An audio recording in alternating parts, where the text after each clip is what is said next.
Good evening and welcome to Scotland's people and places. Hello one and all. As I'm currently standing here on the banks of the River Tay just outside Perth in the glorious county of Perthshire and Kinross. To my right is Scone Palace. However, tomorrow I'm flying to Ghana. This is going to be my first trip to Ghana, however not my first trip to the beautiful continent of Africa.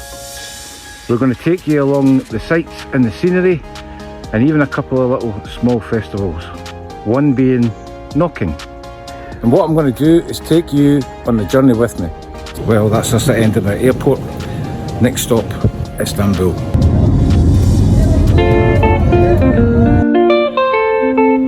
Next stop, Accra.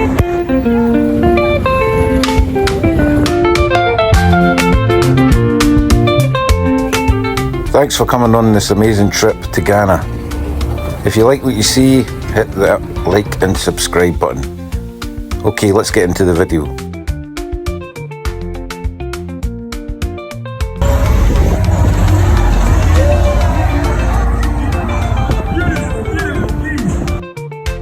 Okay, according to the UK census, there was over 114,000 Ghanaians living in the UK in 2019.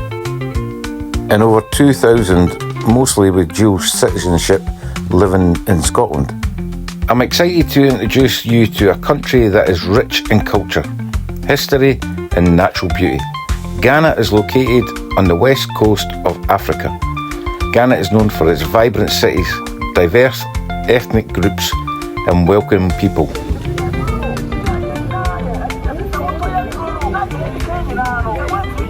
Well, hello everyone. Just to sort of give you an update exactly what's happening.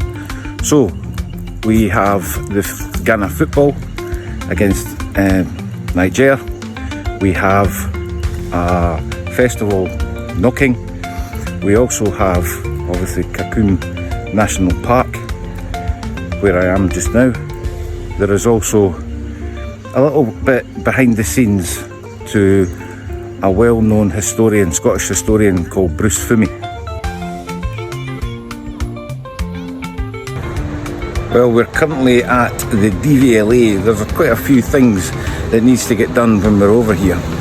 So, even though it is a family trip, there's a few familiar sort of faces that you may recognise. From its bustling streets of Accra, the capital of beaches along the Atlantic coast, Ghana has something for everyone. The country has an incredible history, being the first African nation to gain independence from its rulers in 1957.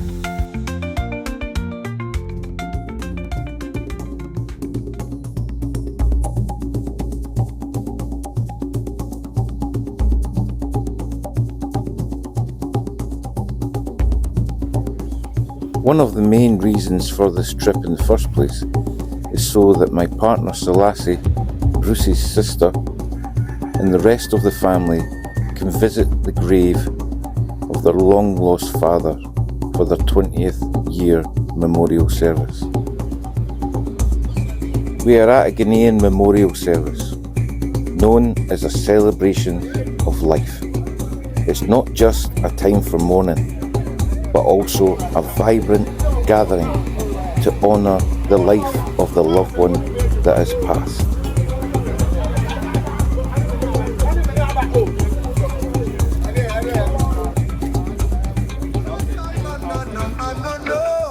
Underneath the morning sun, where the palm trees gently sway, we found a love that had just begun, as warm as the bright light of day. As the tide washes After a crazy long day in the baking sun, we had to find a supermarket and get, yeah, it's right, the whiskey. Finally on to the next day, when it was the actual memorial service itself.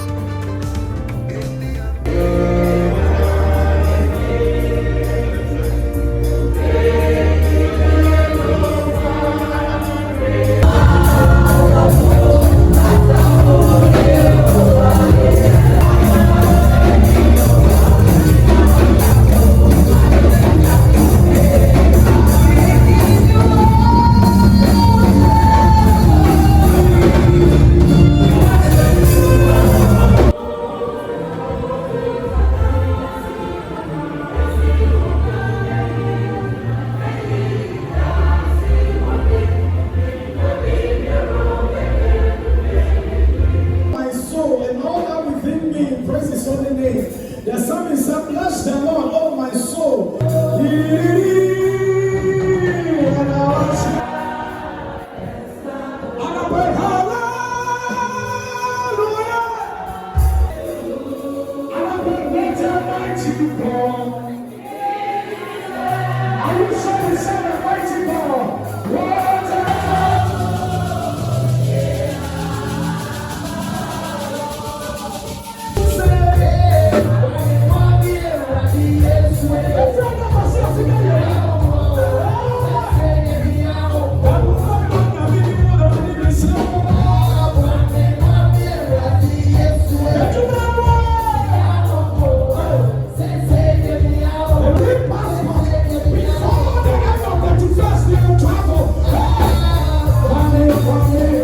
Conduct short remembrance service for engineer Fummey.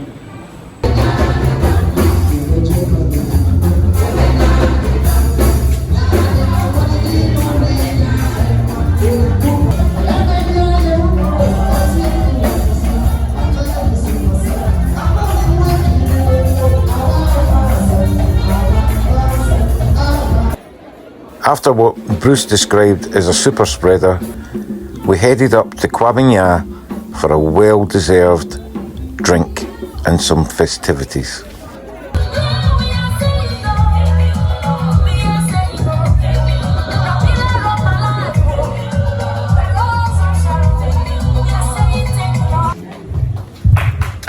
Thank you very much, Ben. Now listen, Ben's he's preparing for the ministry in Scotland, and he's much more serious than I am. I'm a frivolous person, I have to tell you. So let me just say that it's a delight to be here and to be involved with. It's interesting how wide the family spreads. For me, growing up in Scotland, whenever anyone asked me, who are you, where are you from, I would always explain that my mother was Scottish and my father was from Ghana, and I'm actually the finest comedian on the Afro-Celtic comedy circuit back home. Yes, and they would ask about the family, and I would explain that my sister Paul, who passed recently, and I were from the same mother and father, and then in Scotland I have two brothers from my mother, and then over here obviously there's Selassie and Mansa and Frieda, and of course Patience and Prosper, who's passed as well, so we shouldn't forget him. And of course from Charlotte's side, things go wider still, and people always used to say to me, when I explained the family, they said, your father seemed to like to sow his wild oats. And I said, yes, he was always a very enthusiastic farmer, my father. But the beautiful thing about that is that what he's created is a wider family that we can all come and celebrate. And these occasions are always, I feel, a celebration of life rather than a kind of anything else. So, we're going to celebrate life and food with Ophelia, who is also of Fummey background. She's prepared all the food. And they tell me is it a number 7? What do they call it?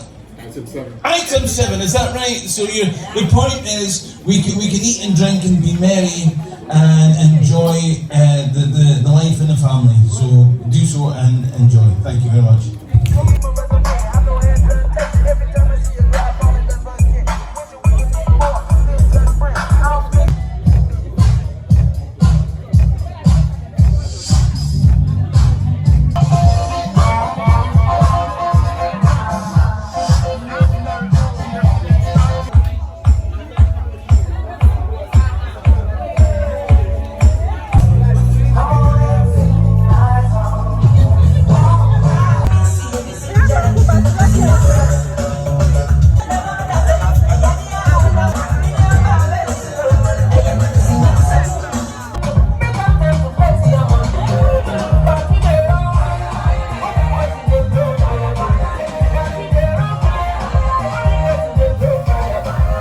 After waking up with a slight hangover, it's off to the football we go.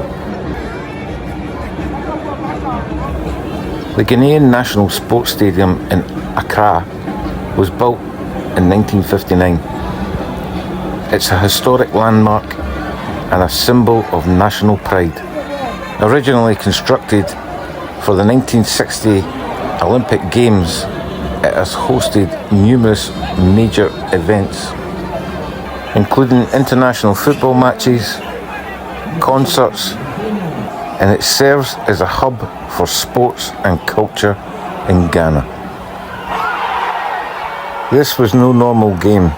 It was a qualifier against a neighbour, and even though there was mixed emotions in the crowds, there was no trouble.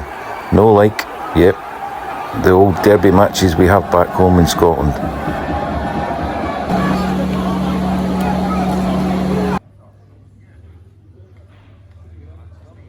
These are the boundary lines. Culloden National Park and the adjacent Asin Resource Reserve protect an area about 360 kilometers square.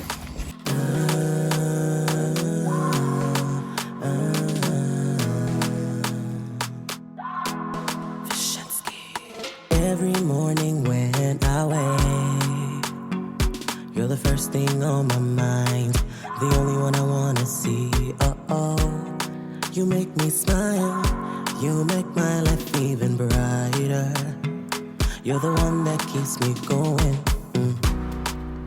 If I could run away, I'd run away with you. I'd take you so We're on the ropes, baby.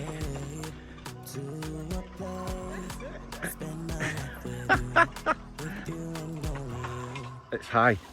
I'm in love with you. Your loving makes me feel some type of way. Baby, I'm in love with you. Oh, I wanna be with you every day. You're the sweetest thing that's happened to me. You make me feel so special. There's nowhere I'd rather be than with you. Now I belong to you and you to me. I'm here for you, my love. I'm never gonna let nobody hurt you. They say nobody's perfect, but you're perfect for me. You're perfect for me. I'm so happy that I found you. Now my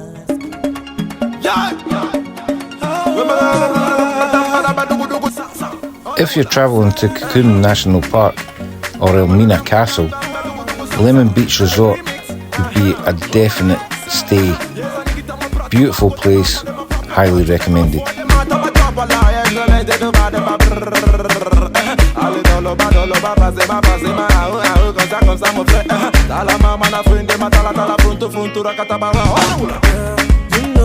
You know you need a man, ooh. You know you're looking for romance, ooh. Gotta go with the sexy way you dance, and I will be the one for you, one for you. If you love me when I feel I'm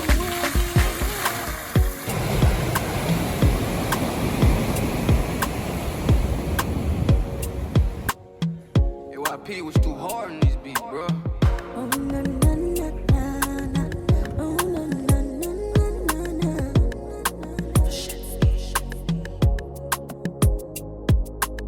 I see your beauty from a distance. You're shining like a diamond so bright, yeah. I can see the glow in all your skin. This glow is bright. Well, that's our stay now at the Lemon Beach Resort Hotel in Elmina. Come to an end. Fantastic hotel. I'll leave the link in the description below. Worth a stay. Very peaceful. Lovely rooms. Lovely facilities.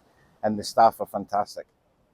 So we're off to Elmina Castle, which is about 10 minutes along the road, which will probably take us about half an hour due to the local traffic and the roads. And I'll come to that on later on, reference the amount of potholes that we see.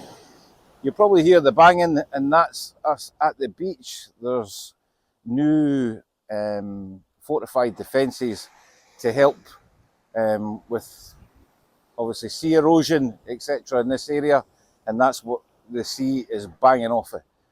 So, further ado, we're off to Elmina Castle. See you soon.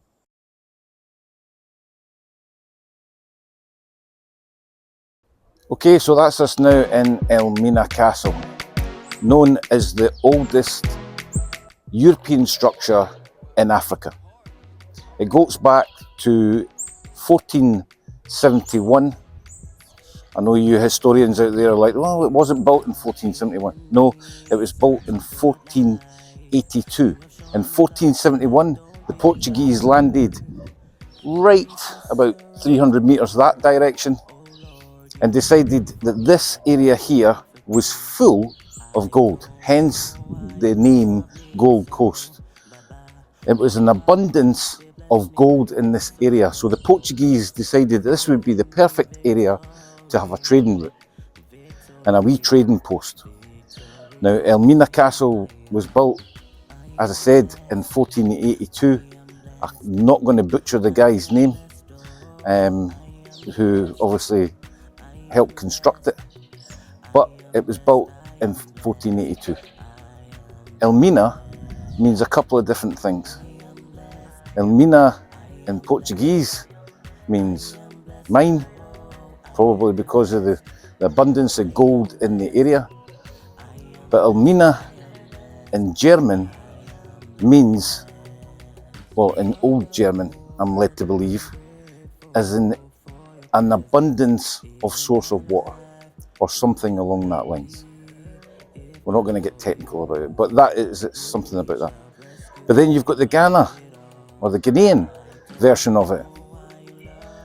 Anamansa is another name for Elmina. And sometimes the Ghanaians refer to this area, or this city that's in not that far away from the castle, as Anomansa. I am blessed, oh, I am blessed, I am blessed, I am blessed, I am blessed, I am blessed, I am blessed, I am blessed, I am blessed, oh, I am blessed, I am blessed. This castle has a dark history. It went from the Portuguese to the Dutch to the British and then finally to the Ghanaians itself. I said it has a dark history. This was probably the start of the European entrance into slavery to the Americas. I don't know why you love me so, Baba. Oh, why you just bless me like this so. Oh, you've given me victory, victory, victory. Oh, sing I am blessed, I am blessed, I am blessed. Oh, I am blessed, I am blessed, I am blessed, I am blessed, I am blessed, I am blessed, I am blessed, I am blessed, oh, I am blessed, I am blessed, I am blessed, I am blessed, I am blessed. Sing I am blessed, I thank you Jesus for your blessings in my life. Yeah, I am blessed, I am blessed, I am blessed.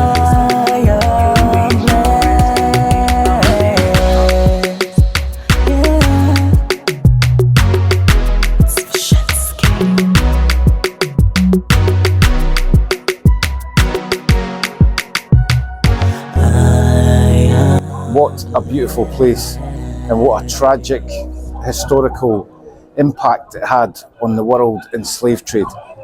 Every country has its own demons in history. However, I'm truly happy that Britain stopped the slave trade and enforced it. However, modern slavery exists still, with child trafficking all over the world. After visiting Elmina, myself and Bruce headed on off to see the resting place of Jerry John Rawlins, the Scottish Ghanaian. This is a perfect opportunity to ask you what your favourite African dish is. Is it banku or fufu, or even something different?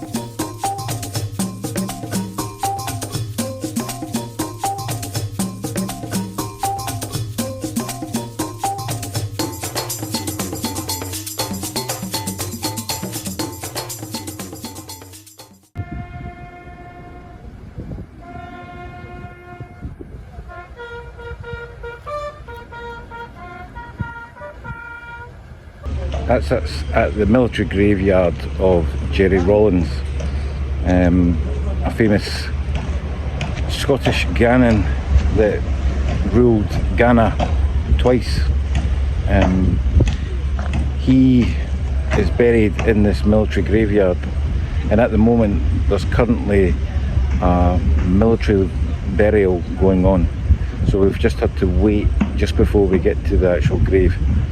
There's special permissions you need before you enter this place, so we thank you to the Ghanaian engineers for giving us that permission.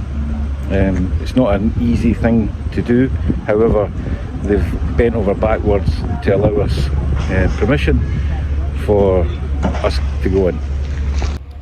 2 weeks after I leave, Ghana will face a new round of democratic elections.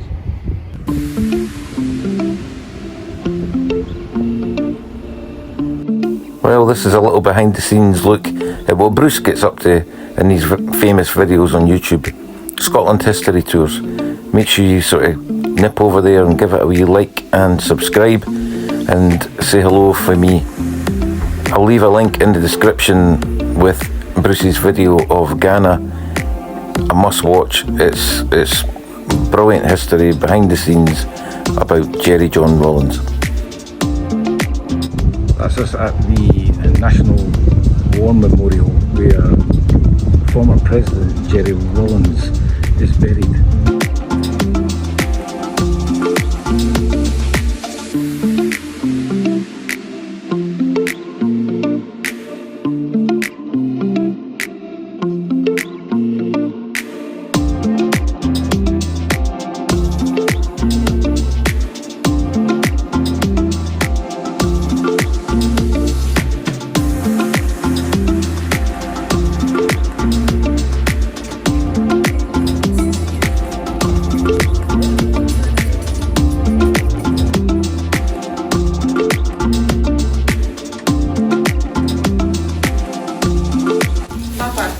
You're on candid camera.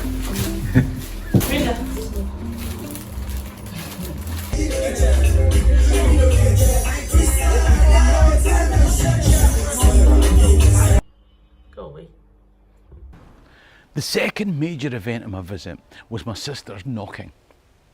Let's call it a wedding ceremony for simplicity's sake.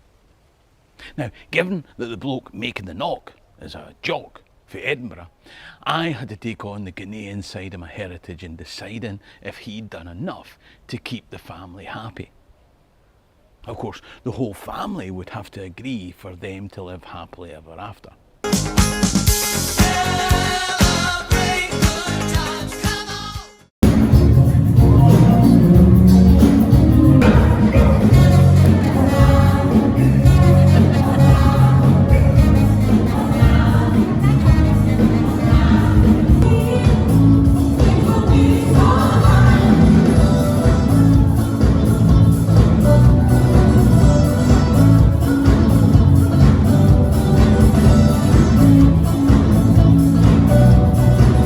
Well, we're heading back.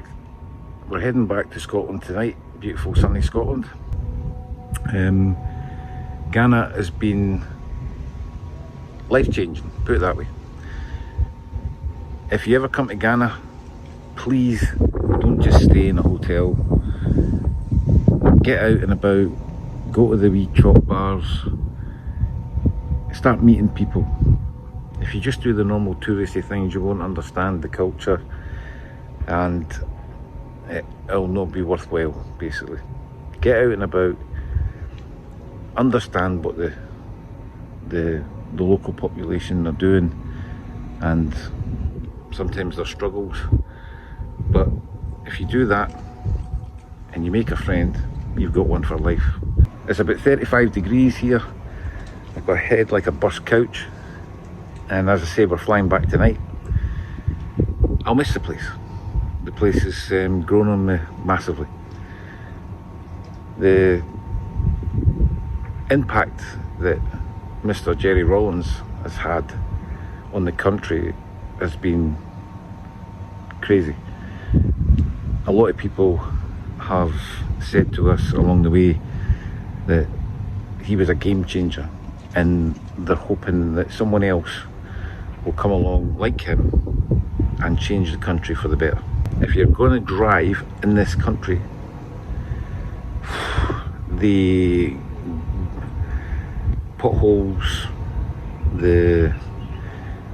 put it this way, your test should be going on to the dodgems for about 4 hours prior to coming here, because that's exactly what it's like.